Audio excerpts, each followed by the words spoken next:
노영만 교수님이라는 분이 쓰신 책 청춘 경영에 이런 글이 있습니다. 깨닫다. 깨닫다는 이 말은 깨다와 닫다가 어우러진 말이다. 깨다는 잠에서, 꿈에서, 술에서 깨어나는 것처럼 살아 숨쉬며 움직이는 현실에 다시 눈을 뜨고 건너오는 노릇이다. 그리고 닫다는 있는 힘을 다하여 달려간다는 뜻이다. 가야 할 곳, 삶의 관역을 겨냥하여 힘껏 내달린다는 뜻이다.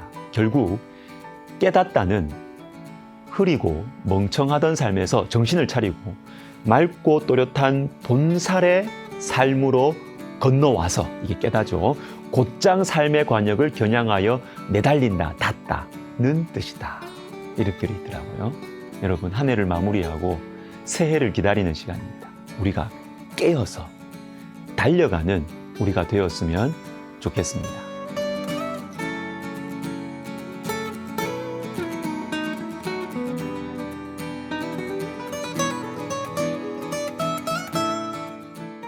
두 가지를 생각해 보겠습니다. 첫 번째는 새로운 피조물.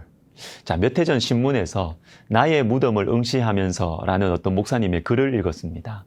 이스라엘에 갔을 때 마약 중독자 치유센터에서 만난 미샤라는 형제를 잊을 수가 없다.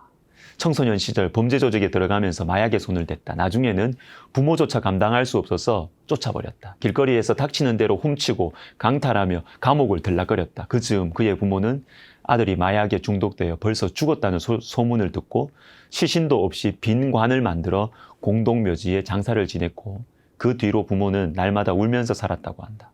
미샤는 마약에 중독된 친구들이 죽어가는 모습을 보았고 자신도 몇 달 살지 못할 거라는 의사의 진단을 받고서 죽음의 공포에 사로잡혔다. 바로 이 시기에 함께 마약을 하던 친구가 예수 그리스도를 믿고 미샤를 전도하면서 극적인 변화를 경험하게 되었다. 완전히 새로운 인생을 살기 시작했던 것이다. 부모님을 찾아갔고 부모님은 살아 돌아온 이 아들을 보고 충격을 금할 수가 없었다. 그리고 아들의 손을 잡고 제일 먼저 데려간 곳은 바로 아들의 무덤. 미샤는 기가 막혔다. 자신의 무덤을 자기 눈으로 보고 있었던 것이다. 미샤는 그곳에서 이런 말을 들었다. 너는 이미 이 묘지에 죽어 묻혔다. 이제부터 너는 새로운 하나님의 피조물이야. 이 말이 그의 폐부에 박혔다고 한다.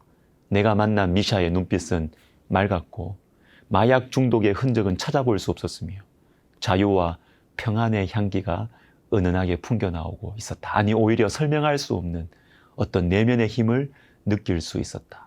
옛 사람의 죽음을 확인한 자의 담대함이라고 할까? 미샤의 능력은 거기에 있었다. 여러분, 한 사람에 대한 이야기지만 예수님께서 저와 여러분에게 기대하시는 모습, 아니 우리에게 선물로 주고 싶어 하시는 삶이 이 이야기 안에 들어있습니다. 누구든지 그리스도 안에 있으면 새로운 피조물이라. 이전 것은 지나갔으니 보라 새 것이 되었도다. 새로운 피조물. 새롭게 되기 위해서는 먼저 이전 것이 지나가야 합니다. 나의 옛사람이 죽어야 돼요. 내 무덤을 내가 봐야 합니다. 이것이 바로 예수를 믿는 거예요.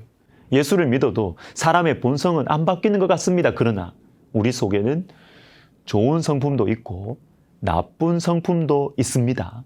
예수님을 진실하게 믿으면 좋은 성품은 더 좋아지고 더 풍성해지고 더 깊어지고, 나쁜 성품은 완전히 사라지지는 않는다고 해도 우리 양심에 선한 고통을 줘요. 그래서 예전에는 그 나쁜 성격대로 마음대로 말하고 살았지만 예수님을 믿고 나면 마음대로 내 성격대로 살지 않아요. 여러분, 이것이 바로 예수 안에 있는 새로운 피조물의 모습입니다. 새로운 생명이 우리 속에 있는 나쁜 성격과 나쁜 습관들을 조금씩 몰아내기 시작하는 거예요. 새해에는 우리 새로워졌으면 좋겠습니다. 먼저 이전 것이 지나가야 합니다. 이것은 그리스도 안에 있을 때 가능합니다. 자, 두 번째, 새로운 피조물이 될 때 나타나는 중요한 변화가 있습니다. 사람 보는 눈이 달라집니다. 사람 보는 눈. 오늘 살펴보는 고린도후서 말씀이 초점을 맞추고 있는 것은 사람을 어떻게 보는가 하는 것입니다. 본문 16절 앞부분을 보십시오. 그러므로 우리가 이제부터는 어떤 사람도 육신을 따라 알지 아니하노라. 사람을 육신을 따라, 즉 외적인 모습과 조건으로 사람을 보지 않겠다는 것입니다. 왜냐하면 바로 이어서 나오는 말씀, 누구든지 그리스도 안에 있으면 새로운 피조물이기 때문입니다. 고린도 교회 사람들은 바울을 육신에 따라 봤어요. 바울 보니까 못생겼어요. 말도 어눌합니다. 예수님의 12제자들이 준 추천서, 이 권위 있는 이력서, 자격이 바울에게는 없는 거예요. 그래서 사도로 인정하지 않았습니다. 이러한 상황 속에서 하나님께서 바울을 통해서 강조하시는 것이 바로 오늘 말씀이에요. 누구든지 그리스도 안에 있으면 새로운 피조물이라. 이제부터 어떤 사람도, 나 자신도, 너희도 나는 육신에 따라 바라보지 않겠다. 너희도 그렇게 하지 말아야 된다. 그리스도를 통해서 사람을 봐야 한다. 여러분은 사람을 볼 때 무엇을 기준으로 보십니까? 무엇을 통해서 보십니까? 육신을 통해서 보십니까? 아니면 예수님을 통해서 그 사람을 보십니까? 하나님께서는 저와 여러분을 육신에 따라 보지 않으십니다. 예수님을 통해서 새롭게 되었느냐 안 되었느냐, 이게 기준입니다. 이게 기준. 하나님 보시는 기준. 많이 가졌는지 덜 가졌는지, 공부를 많이 했는지 못했는지, 하나님 앞에서는 아무것도 아닙니다. 중요한 것은 새롭게 되었느냐, 예수님을 믿어서 새롭게 되었느냐, 이것을 보시는 것이죠. 예전에 마가복음 4장 32절로 큐티를 하면서 은혜를 받은 적이 있습니다. 심긴 후에는 자라서 모든 풀보다 커지며 큰 가지를 내나니 공중의 새들이 그 그늘에 깃들일 만큼 되느니라. 제가 이 말씀을 묵상하면서 마음에 다가온 한 표현이 있었어요. 심긴 후에는 자라서 커지며 큰 가지를 내나니. 아, 그렇구나. 제대로 심기기만 하면 자라나는구나. 심긴 후에는 자라는구나. 복음의 씨앗은 가만히 있지 않습니다. 우리 속에 제대로 심기기만 하면, 제대로 심겨서 우리의 영혼 속에서 자라고 커지고 큰 가지를 내면서 우리의 영혼을 채우게 되면 우리는 새로워질 수 있습니다. 우리는 변화될 수 있고 우리의 인생은 변화될 수가 있는 것입니다. 기도하겠습니다. 하나님 아버지,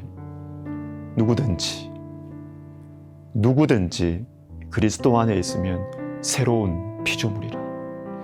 예수님의 복음이, 예수님의 그 생명의 복음이 우리의 심령 속에 제대로 심기기만 하면